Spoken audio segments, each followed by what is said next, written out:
Our aspiration as a company is to build a significant global enterprise. And to realize this aspiration, we have to play in some of the tough markets in the developed nations of the world. Now, for a company like ours, which is where the brand is relatively unknown and we have a Made in India label appended to us, we have to lead into these markets with value selling rather than a price-based selling. Now, value in this context is about providing benefits to the customers from a life cycle cost perspective, as well as providing a product which has got just outstanding levels of quality. This is, we consider, as table stakes in building the competitive advantage for our company.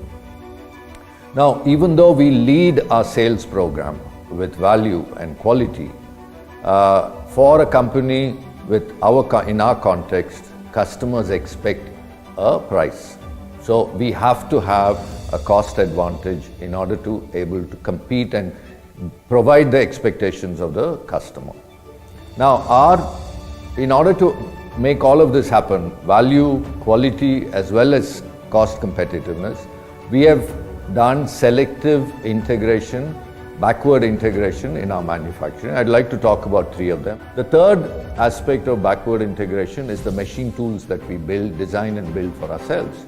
These are special machines which are very expensive, and being able to use Indian engineering talent and capabilities, we've been able to significantly lower the cost of these machine tools, and by virtue of which, without compromising the technology and quality, we've been able to bring our cost down.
For us, backward integration is a very selectively strategic initiative where we pick on opportunities by which we are able to enhance the value that we provide to customers.